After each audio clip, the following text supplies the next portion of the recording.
First Contact's price. The crystalline spires of New Geneva Station caught the light of 3 distant suns, casting prismatic shadows across Ambassador Sarah Chen's office. She stood at the viewport, watching the constant stream of alien ships moving through the transit lanes. 15 years after first contact, humanity had earned its place among the stars, but that place came with a price that grew steeper each day. Another disappearance. Ambassador, said Marcus Reed, her chief of security, placing a holographic report on her desk. The colony ship Aurora, 300 settlers bound for the Arcturus system. Just gone. Sarah closed her eyes, feeling the weight of another 300 souls added to the growing list. Pattern match. Same as the others. No distress signal. No debris field. Just silence where there should be ships. Marcus's voice carried the frustration they all felt. That makes 12 vessels in 3 months. And still the Galactic Council calls it navigational error. Sarah's fingers traced the edge of her desk, feeling the smooth surface ground from an earth oak, a reminder of home, of what they were fighting to protect. They think we're too primitive to pilot our own ships properly. The Council's dismissal wasn't surprising. From the moment humanity had been discovered, they'd been classified as Deathworlders, creatures who evolved on a planet so hostile that it shaped them into something the other species viewed with equal parts fear and fascination. Earth's heavy gravity, extreme weather, and biodiversity had produced humans who were stronger, faster, and more adaptable than most galactic species.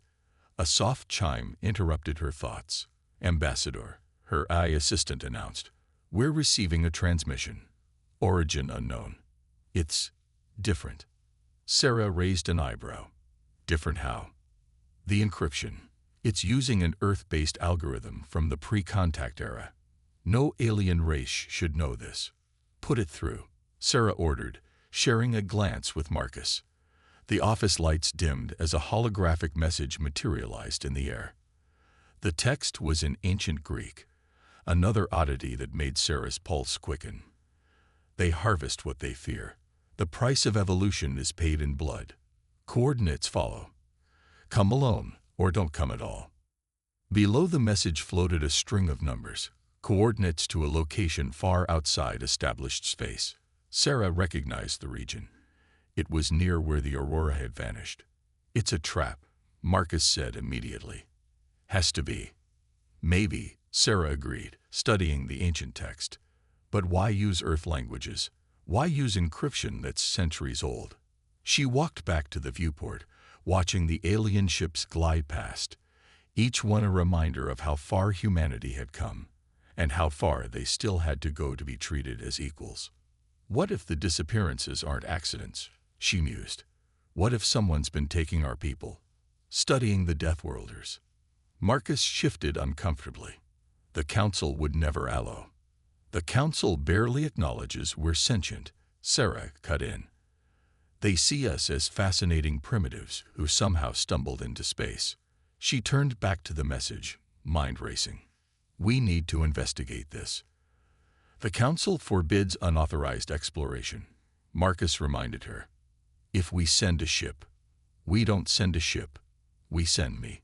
Sarah held up a hand to forestall this protest. "My diplomatic vessel has clearance to travel anywhere in Council space if I happen to take a slight detour. It's too dangerous. Let me at least send a security team." Sarah shook her head. The message was clear, alone or not at all. She squared her shoulders, decision made. "Besides, if this is what I think it is, we need someone with authority to verify it. Someone they can't easily dismiss." Marcus knew that look. In the 5 years they'd worked together, he'd learned when argument was futile. "At least let me upgrade your ship's defensive systems." Unofficially, of course. "Of course," Sarah smiled. "We wouldn't want to alarm our galactic friends by appearing too primitive." As Marcus left to make arrangements, Sarah turned back to the message. In 15 years of diplomacy, she learned that the galaxy was full of secrets. Now, perhaps, they were about to uncover one that would change everything. She didn't know it yet, but her decision would spark a chain of events that would force humanity to choose between maintaining the peace they'd fought so hard to achieve and standing up for their right to exist as equals in a galaxy that saw them as little more than fascinating specimens. The coordinates pulsed quietly in the air, a silent challenge to everything humanity thought they knew about their place among the stars. Sarah Chen, ambassador of Earth, took one last look at the alien ships outside her window and made a silent promise to the missing colonists of the Aurora. The truth was out there, and this time, humanity wouldn't be denied answers. The hidden harvest. Ambassador Sarah Chen's diplomatic vessel dropped out of hyperspace at the edge of an unremarkable binary star system. Her ship's AI had confirmed the coordinates 3 times. This was where the mysterious message had led her. The system's primary feature was a massive gas giant, its swirling storms visible even from this distance, with a collection of moons orbiting its equator. Scanning for artificial structures, the AI announced. Detecting unusual energy signatures from the third moon. Composition appears to be primarily ice and silicates. Sarah studied the sensor readings. The energy pattern was unlike anything in the ship's database. Not Council technology, not Earth-based, something entirely different. Take us in closer. Passive sensors only. As they approached the moon, Sarah noticed something odd about its surface. The crater patterns were too regular, too symmetrical. Natural forces didn't create that kind of uniformity. Someone had gone to great lengths to make this moon appear unremarkable to casual observation. A soft alert chimed. Detecting a transmission, the AI reported. Same encryption as before. The message appeared on her main screen. Landing coordinates follow. The truth awaits below. Sarah guided her ship toward the designated location, a flat plain between 2 ridge lines. As she descended, the surface beneath her ship shimmed like a mirage, and suddenly she was looking at a landing pad that definitely hadn't been there moments before. Holographic camouflage, she muttered. Sophisticated. After landing, Sarah donned an environmental suit, standard procedure for unexplored worlds. The moon's atmosphere was thin but breathable, though the temperature hovered just above freezing. She stepped out onto the landing pad, her boots leaving prints in a fine layer of frost. The door had appeared in what looked like a solid rock face. As she approached, it slid open silently. The message had promised answers, but every instinct told her she was walking into danger. Still, she thought of the 300 souls aboard the Aurora, of all the missing ships, and stepped through. The corridor beyond was clearly artificial, its walls a smooth, pearlescent material that seemed to absorb and redirect light. After a series of airlocks and decontamination procedures, a computerized voice announced it was safe to remove her suit. Ambassador Chen, a voice called from the shadows. We've been expecting you. The speaker stepped into view, a human woman, perhaps 40, wearing what looked like medical scrubs. Her movements were stiff, mechanical, as if she wasn't quite comfortable in her own body. I'm Dr. Elena Rossi, she said. I was chief medical officer on the Aurora, or at least I was until they took us. Sarah's heart raced. Who took you? Where are the others? The harvesters, Elena replied, her voice flat. That's what we call them. They're collectors, researchers. They've been studying humanity since before first contact. She gestured for Sarah to follow. I'll show you. They walked through more corridors, each identical to the last. Elena spoke as they moved. They chose me as their liaison because of my medical background. They wanted someone who could understand their work. The corridor opened into a vast chamber that made Sarah's blood run cold. Rows upon rows of transparent pods stretched into the distance, each containing a human body. Some were clearly from the Aurora, still wearing fragments of their colony uniforms. Others were older, much older, judging by their clothing styles. How many? Sarah whispered. Thousands, Elena replied. From dozens of ships over the past 20 years. The harvesters are obsessed with human biology. Our ability to adapt, to survive conditions that would kill most species. They believe we're the key to the next stage of evolution. Sarah approached one of the pods. Its occupant was a young man, maybe early 20s. Tubes and sensors covered his body, and a display showed constant readings of his vital signs. Are they alive? After a fashion. The pods keep them in stasis while the harvesters run their experiments, testing our healing abilities, our adaptability, Alina's voice cracked for the first time, showing emotion, our capacity for pain. Why show me this now? Why send the message? Alina's face hardened. Because they're accelerating their program. The Council's restrictions on human expansion aren't just about keeping us contained. They're making it easier for the harvesters to operate. Every ship that disappears, every colony that goes dark, it's all written off as human incompetence. A door opened at the far end of the chamber. 3 figures entered, tall, impossibly thin, with multiple limbs moving in unsettling synchronization.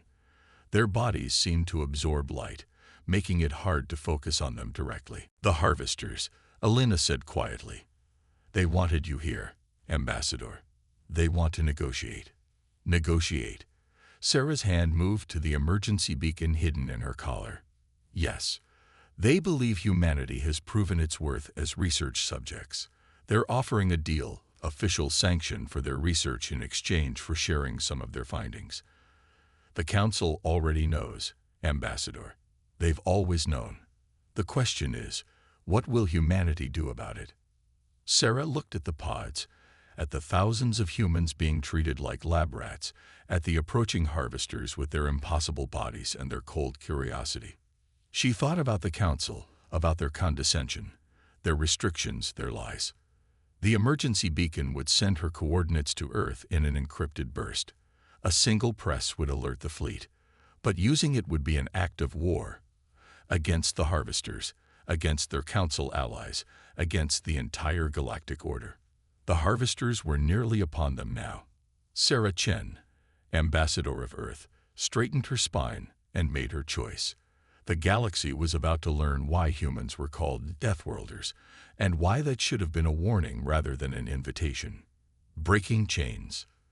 The emergency beacon signal took 17 minutes to reach Earth. It took another 8 minutes for the response fleet to emerge from hyperspace at the edge of the system. Ambassador Chen watched through the facility's external cameras as 12 Earth warships dropped their stealth fields, their hull plating drinking in the starlight. The harvesters hadn't expected this. Their kind moved slowly, thought slowly, planned in terms of decades rather than minutes. The concept of such rapid response was foreign to them. You were supposed to negotiate, the lead harvester said, its multifaceted eyes reflecting the emergency lights now pulsing through the facility. This is not the protocol. Humanity doesn't negotiate about basic rights, Sarah replied, her voice steady despite her racing heart. And we definitely don't negotiate about torture. The facility shuddered as the first transport ships landed, bringing Earth's special operations teams, soldiers specifically trained for orbital insertion and hostile environment combat. The harvesters moved with sudden urgency, their shadowy forms rippling as they tried to reach their control center. They never made it. The doors sealed, locking them in the chamber. Alina Rossi stood at the control panel, her formerly mechanical movements now fluid and purposeful. That was for 6 months of watching you experiment on my crew. The rescue operation moved with precision born of years of training. Teams of medics and engineers worked to safely disconnect the humans from their pods, while combat units secured the facility level by level. The harvesters, for all their advanced technology, had never considered they might need to defend their research station. They were scientists, not warriors, and they had grown complacent in their superiority. Sarah's comm unit crackled. Ambassador, you need to see this. The voice belonged to Captain Maya Santos, commander of the Special Operations Team. Sub-Level 3. In the depths of the facility, they found the true horror. Not just pods of living subjects, but laboratories filled with evidence of decades of experimentation. Genetic samples, tissue cultures, detailed records of human responses to various stimuli, pain, stress, environmental extremes. The harvesters had been methodically deconstructing human biology, trying to understand what made Deathworlders so resilient. They were looking for something specific, Elena said, reviewing the data streams. Our ability to adapt isn't just physical, it's written into our DNA. We can pass acquired traits to our children in ways their species can't understand. They wanted to replicate that ability. How many facilities like this are there? Sarah asked, dreading the answer. At least 7 that I know of, Elena replied. The harvesters talked freely around their specimens. They never thought we'd be in a position to use the information. Captain Santos approached, her armor still spotless. There had been no need for violence. The harvesters had surrendered without resistance once their security systems were bypassed. The Council's going to respond to this, she said. We just violated about 50 different treaties by operating a military force this far out in restricted space. Let them respond, Sarah said, watching as another group of colonists was carefully transferred to a medical transport. We'll show them everything. The experiments, the records, the coordinates of every other facility. Let them try to justify this. One of the harvesters spoke from where they were being held under guard. Its voice was a whisper that somehow carried across the room. You don't understand. The Council approved our research. They understood the necessity. Humanity's potential is too valuable to leave unexplored. Sarah turned to the creature, really looking at it for the first time. Its form seemed to shift and flow, as if it wasn't quite solid. You're right about one thing, she said. Humanity's potential is remarkable. But you're about to learn that it extends far beyond our capacity to endure pain. You wanted to study human adaptation. Watch what happens when we adapt to the knowledge that we can't trust our allies. The rescue operation continued through the night. Ship after ship arrived from Earth, bringing more medical personnel, more engineers, more soldiers. They worked tirelessly, documenting everything, saving everyone they could. Sarah coordinated with Earth's government, preparing for the diplomatic storm that was coming. The Council would respond with sanctions, of course. Threats, probably. But they had underestimated humanity's response to finding its people treated like laboratory specimens. They have forgotten one crucial detail about Deathworlders. The same traits that let them survive on their hostile homeworld made them uniquely dangerous when protecting their own. As the last of the colonists was evacuated, Sarah Chen drafted a message to the Council. It was not a plea for understanding or an attempt at justification. It was a declaration. Humanity would no longer accept second-class status in the galaxy. The Council could either acknowledge them as equals or prepare to face the species they had tried so hard to keep contained. The age of quiet submission was over. The Deathworlders were done being specimens. Now they would show the galaxy why their evolution had made them not just survivors, but warriors when called upon to be. Deathworld diplomacy. The Grand Chamber of the Galactic Council hummed with tension. Representatives from 1,000 worlds filled the tiered seats, their varied forms creating a living tapestry of galactic civilization. At the center of the chamber, Ambassador Sarah Chen stood on the speaker's platform, her simple Earth diplomatic uniform, a stark contrast to the ornate robes around her. Behind her, a hologram displayed evidence from the harvester facility. Medical logs, genetic sequences, timestamps of experiments performed on human subjects. The images rotated slowly, a silent testament to decades of sanctioned torture. The Council claims to represent civilization. Sarah's voice carried clearly through the vast space. You claim to stand for progress, for enlightenment, for the advancement of all sentient species. But what we discovered tells a different story. High Counselor Vex, a being of crystalline thought structures and electromagnetic fields, interrupted. The research program was deemed necessary. Humanity's unique biological capabilities were not yours to study, Sarah cut in. The chamber fell silent at her breach of protocol.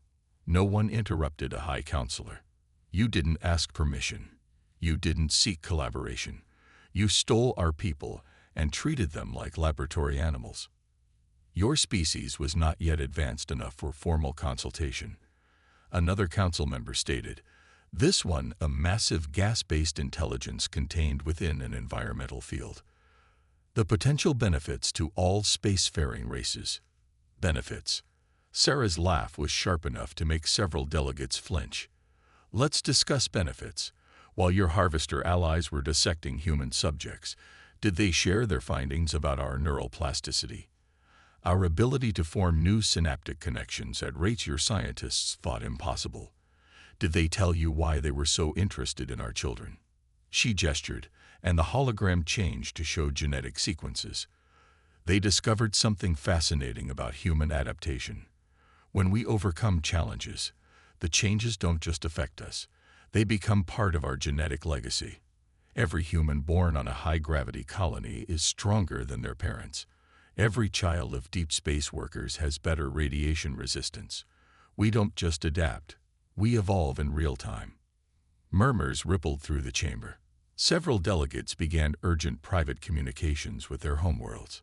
The harvesters weren't just studying us, Sarah continued. They were trying to replicate this ability, to transfer it to other species. And you knew. You all knew. These accusations are inflammatory. High Counselor Vex's crystalline form pulsed with agitation. Humanity's response, launching an armed incursion into restricted space, imprisoning recognized researchers, threatening the stability of galactic society. These actions cannot go unanswered. You're right. Sarah's voice was cold. Actions have consequences, which is why I'm here to inform you of humanity's decision. She pressed a control, and the hologram shifted again, showing a map of human-controlled space. Dozens of new points of light appeared, hidden shipyards, defense platforms, technological developments that had been carefully concealed from council observers. For 15 years, you've treated us as primitive curiosities. You restricted our expansion, limited our technology, all while stealing our people for your experiments. But we adapted. That's what humans do. Every limitation you placed on us became a challenge to overcome. Every technology you denied us, we developed in secret. The chamber erupted in chaos as the implications became clear. Humanity had been preparing for this moment, building strength behind a carefully maintained facade of compliance. This is an outrage, a delegate shouted. A violation of every treaty. The treaties were violated the moment you authorized experiments on our people, Sarah replied. As of now, humanity is withdrawing from all restrictive council agreements. We will expand as we see fit, develop as we see fit, and defend ourselves as we see fit. You cannot hope to stand against the combined might of the council, High Counselor Vex warned. This is madness. Sarah smiled, and there was something in that smile that made even the most alien of minds understand fear. On Earth, we have a saying, necessity is the mother of invention. You created this necessity. Now you get to witness our invention. She gestured one final time, and the hologram showed a new image. Earth's defense fleet, now revealed to be 10 times larger than officially reported, deploying from hidden bases throughout human space. We don't want war, Sarah said quietly, but we've spent 15 years preparing for it. You studied our biology, our adaptability, our evolution. But you forgot to study our history. On Earth, the strong protecting the weak isn't just a moral principle, it's an evolutionary imperative. Every time you took one of our ships, every time you experimented on our people, you proved we couldn't trust you. So we adapted. The chamber had fallen completely silent now, every delegate realizing that the galaxy's balance of power had shifted fundamentally in the space of a single speech. The choice is yours, Sarah concluded. Acknowledge humanity as equals, launch a full investigation into the Harvester program and its council supporters, and work with us to build a genuinely civilized galaxy, or find out exactly what happens when Deathworlders decide to show you why we earned that name. She stepped down from the platform, leaving the council to consider humanity's ultimatum. The age of submission was over. The age of consequence was about to begin. Evolution's children. The Council's response came 3 days later, not in words, but in warships. Ambassador Sarah Chen stood on the bridge of the EDS Prometheus, Earth's newest flagship, watching as the Council's combined fleet dropped out of hyperspace. Thousands of ships, representing dozens of species, filled the space between Earth and Mars. It should have been terrifying. Instead, Sarah felt an odd sense of calm. They took the predictable option. Admiral James Rodriguez said beside her, "They're trying to intimidate us with numbers." "Intimidation only works if you don't understand your own strength," Sarah replied, remembering all those pods in the harvester facility. "Are we ready?" The Admiral nodded. All colonies evacuated to hardened shelters. Defense grids online. The fleet is in position. He paused, allowing himself a small smile. And Project Prometheus is ready for demonstration. The Council Fleet's command ship transmitted a message. "Humanity will stand down and submit to Council authority, or we will be forced to demonstrate the consequences of defiance." Sarah took a deep breath. This was humanity's moment of truth. Transmit our response. The message was simple. Watch carefully. You wanted to study human adaptation. Here's your chance. At her signal, the Prometheus activated its primary system, the culmination of 15 years of secret research and development. The ship's quantum core pulsed, sending waves of energy through specially designed conduits. What happened next would be studied by alien scientists for centuries to come. The human fleet began to change. Ships that had appeared to be standard military vessels transformed, their hull plating flowing like liquid metal, weapon systems emerging from previously hidden compartments. The technology was based on principles discovered by studying humanity's own adaptive capabilities at the cellular level, materials that could change their molecular structure in response to need, just as human DNA adapted to environmental challenges. "Signal the fleet," Sarah ordered. "Initiate adaptive defense protocols." The Council fleet opened fire first, as expected.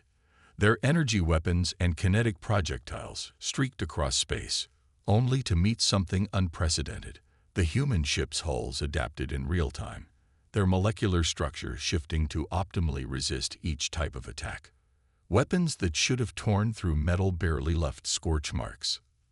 "They're scanning us," the sensor officer reported, trying to analyze the technology. "Let them," Sarah said. "It's time for Phase 2. The human fleet's counterattack demonstrated just how much humanity had learned while pretending to be technologically restricted. Ships moved in patterns that seemed to defy physics, their adaptive hulls allowing maneuvers that would tear conventional vessels apart. Weapons fired not just energy or projectiles, but targeted electromagnetic pulses that caused Council ships' systems to crash as their computers tried and failed to adapt to changing attack patterns. "The Council flagship is hailing us," communications reported. The face of High Counselor Vex appeared on the main screen, its crystalline structure showing signs of stress. "This technology, it's impossible. You couldn't have developed this in secret. You taught us the value of adaptation," Sarah replied. "Every restriction you placed on us became a challenge to overcome. Every technology you denied us pushed us to innovate. We learned from everything, even from what the harvesters did to our people." "You've made your point," Vex said. "Perhaps negotiation would be preferable to conflict." Sarah looked at Admiral Rodriguez, who nodded. "We agree. But this time, we negotiate as equals. No more restrictions, no more experiments. And those responsible for the Harvester program will face justice." The battle ended not with destruction, but with understanding. The Council fleet withdrew, leaving behind a galaxy forever changed. Humanity had proven not just their military capability, but their fundamental nature, adaptable, innovative, and unwilling to submit to oppression. In the months that followed, the galaxy changed. The harvester facilities were shut down, their victims returned to their families. The Council underwent reforms, with new provisions protecting the rights of all species, not just the oldest or most powerful. And humanity, finally free of artificial restrictions, began to truly show what they could achieve. Sarah Chen stood once again at the window of her office on New Geneva Station, watching ships move through the transit lanes. But now, those ships included human vessels of new and incredible designs, their adaptive technology transforming space travel itself. Earth's colonies were growing, expanding, developing in ways that would have been impossible under the old restrictions. "Quite a view," Alina Rossi said, joining her at the window. The former captive had become Earth's lead researcher in adaptive technologies, turning her nightmare experience into hope for the future. "Hard to believe it was only a few months ago we were fighting for our lives in that facility." "We're still adapting," Sarah said, watching a ship's hull shimmer as it prepared for hyperspace. "But now we're doing it on our terms." The stars seemed brighter somehow, full of promise rather than threat. Humanity had proven themselves not just survivors of a death world, but shapers of their own destiny. They had shown the galaxy that adaptation wasn't just about surviving harsh conditions. It was about overcoming any challenge, any restriction, any attempt to limit their potential. The Deathworlders had become something more, pioneers of a new age of galactic civilization, where strength meant not just the power to survive, but the wisdom to use that power to protect and advance all species. Evolution had made them strong. Choice had made them leaders. And the galaxy would never be the same.